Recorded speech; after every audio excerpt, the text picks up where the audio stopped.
izina ry'Imana Data na Mwana na Roho Mutagatifu, ineza y'Umwami wacu Yesu Kristo n'urukundo rw'Imana Data no gusabana kuri Roho Mutagatifu bibane namwe. Bavandimwe, tugeze ku cyumweru cya 24 mu byumweru bisanzwe by'umwaka wa liturujia. Kiliziya umubyeyi wacu yaduteguriye amasomo matagatifu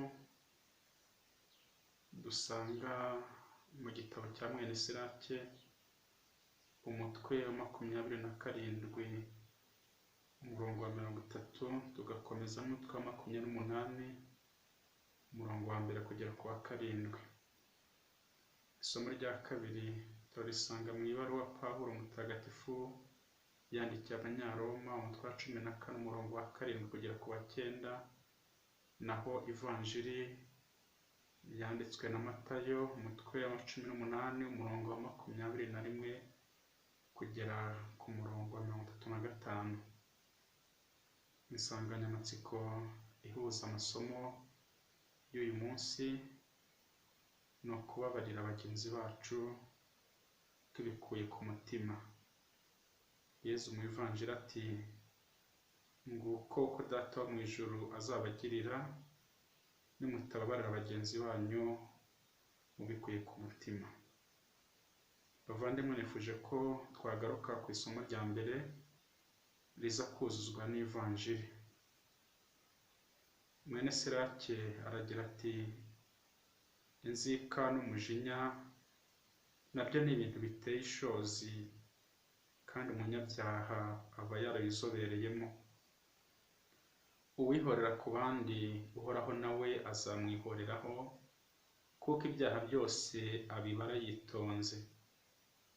Jya ubabarira mugenzi wawe ibicumuro bye, bityo nusenga n'ibyaha byawe bizahanagurwa.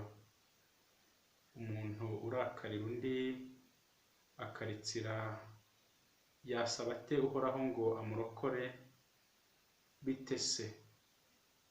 Yaba atababarira mugenzi we kandi agatakambira uhoraho kubera ibyaha bye? Kubwe kagira inzika kandi ari umubiri ashoreye, ninde wamubabarira ibyaha bye? Jya wibuka amaherezo ya byose, maze ureke kwangana. Ubwo ugenewe kuzapfa no kubora, ubahiriza amategeko. Jya wibuka amategeko, woye kugirira inzika mugenzi wawe, wibuke isezerano ry'umusumba byose, wange ubuhemu. Ba Kristo bavandimwe, iryo ni ijambo ry'Imana.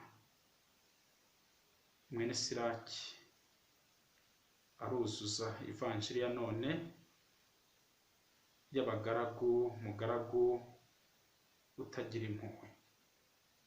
Umugaragu shebuja arekera amatalenta 10,000, ariko yabona umurimo amatalenta 100 akamushyira ku munigo ndetse akamujyana mu buroko kugeza yishyuye byose.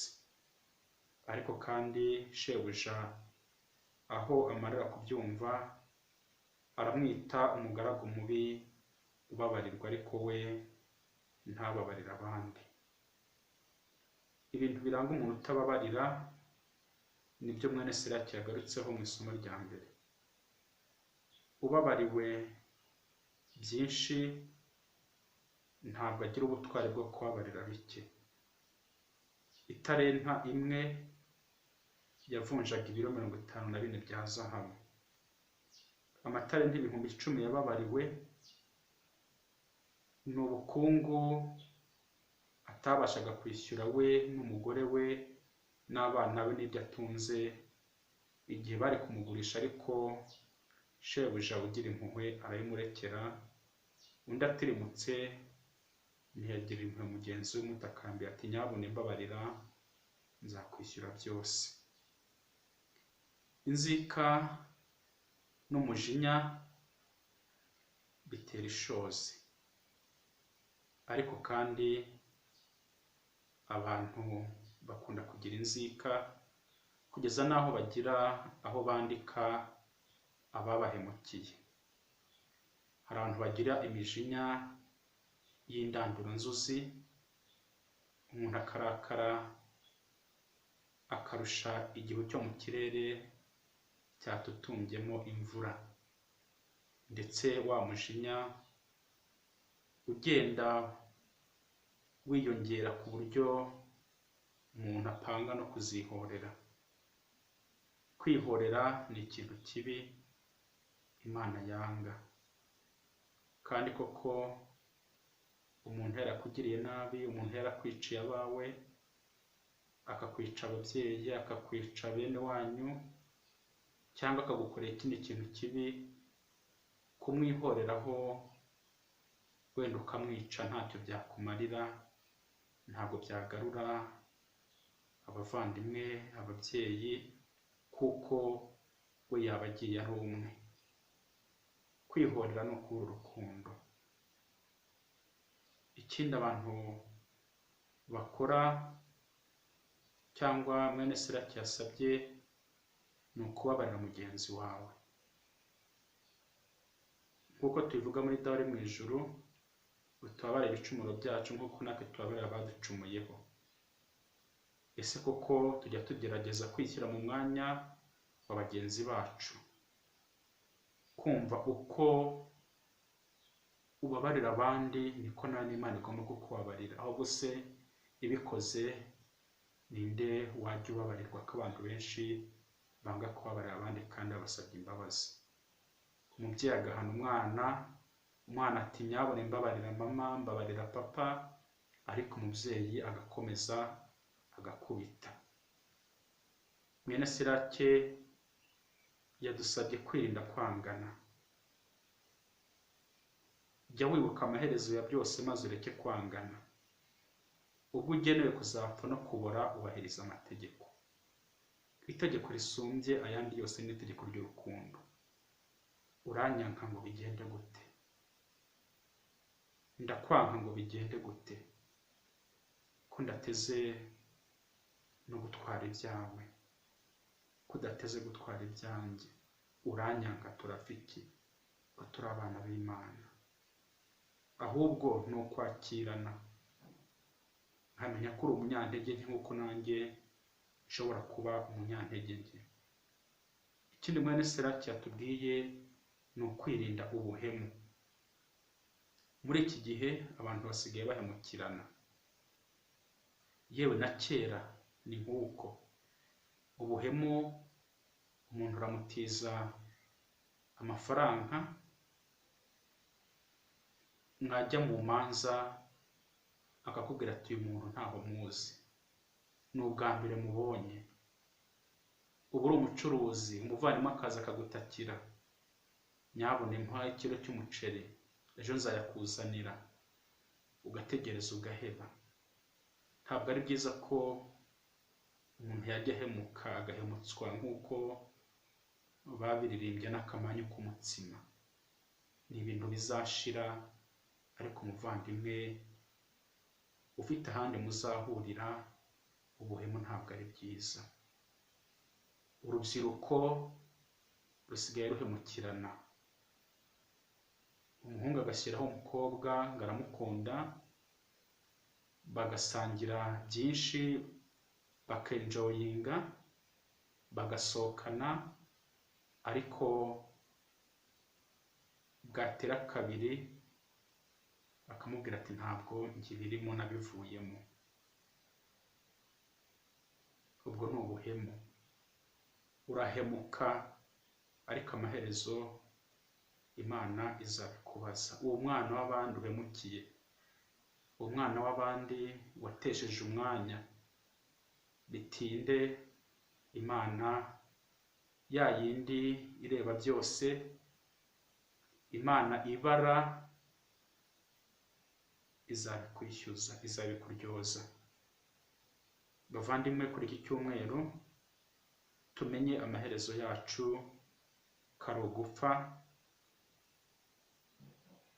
twaba bazima twapfa turi abakristo.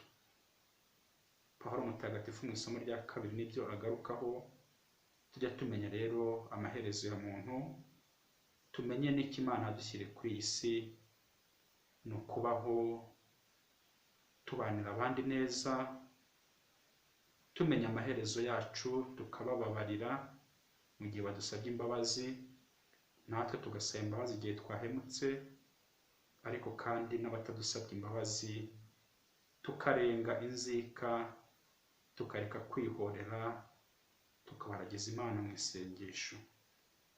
Tujye tubabarira abatubabaje buri gihe, ntabwo ari ukugera ku nshuro ndwi, ntabwo ari ukugera ku nshuro nkeya, ni ukubabarira igihe cyose n'ahantu hose mugenzi wacu adusabye imbabazi.